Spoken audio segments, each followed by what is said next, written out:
My fellow Americans, I have come here today to speak with you about our country. I specifically came to speak with you, white men. Let me read a quotation from Ben Shapiro. He published it on the 8th of November of 2023. According to the left and the legacy media, we are not allowed to talk about anti-white violence in the United States. Whiteness, they insist, must be abolished. Whiteness is inherently privileged. Whiteness is a disease, a curse.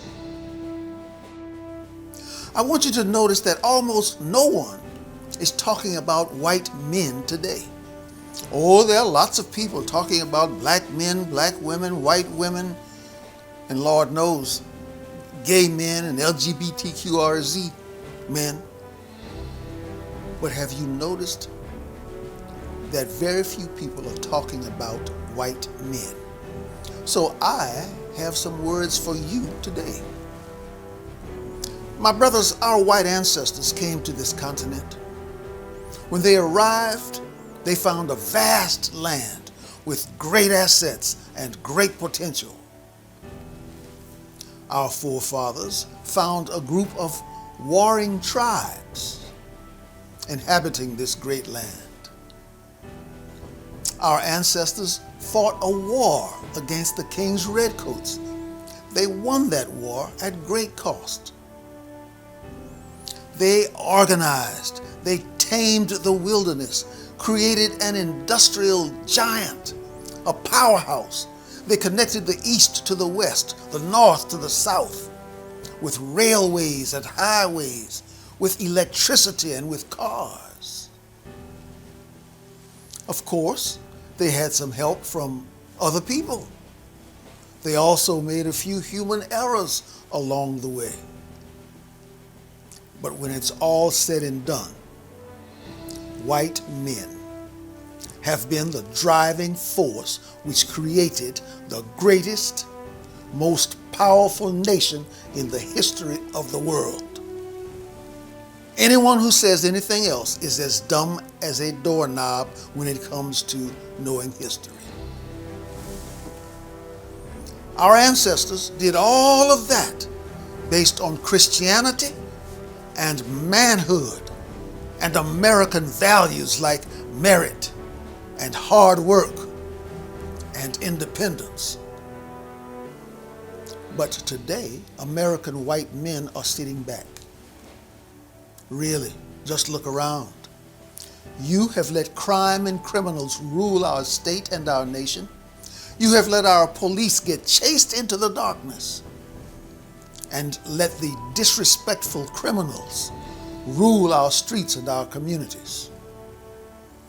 You have let the liberals denigrate and degrade manhood and fatherhood until 75% of black children are born to single mothers, and 50% of white children are born to single mothers.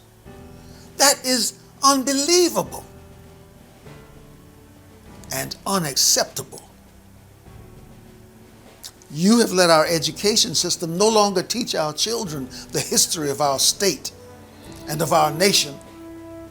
Now they're taught critical race theory, that our forefathers were the bad guys of history.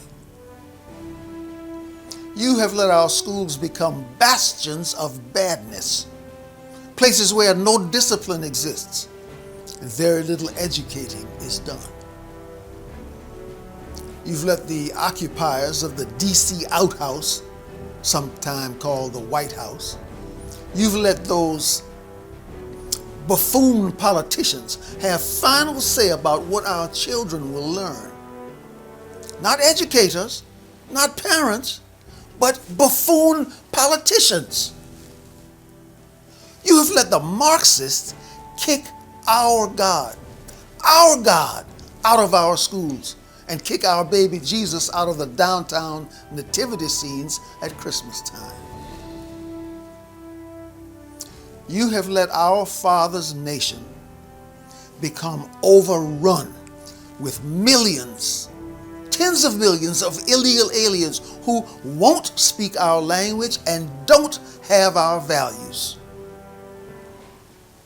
You have let the couillons in Washington, D.C. spend our children's futures into bankruptcy, giving billions in aid to foreign countries and billions in government assistance to those who have never had a work callus on their hands and who refuse to go to work now. You let men marry men, women marry women. You let boys into girls' bathrooms, men competing in women's sports. The last time our country, our way of life was at risk, my great-great-grandfather strapped on his boots and sword, loaded his gun, and mounted his horse. He went to war to save, to protect his homeland. Hundreds of thousands of other young white men joined him, and some black men joined also. They left their comfortable lives and they marched off to war. Today, once again, our homeland is in great danger.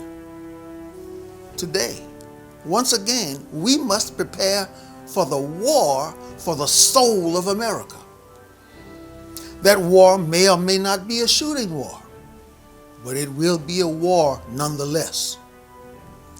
America may or may not remain 50 states, with California, New York, and Chicago united side by side with Louisiana, Alabama, and Georgia.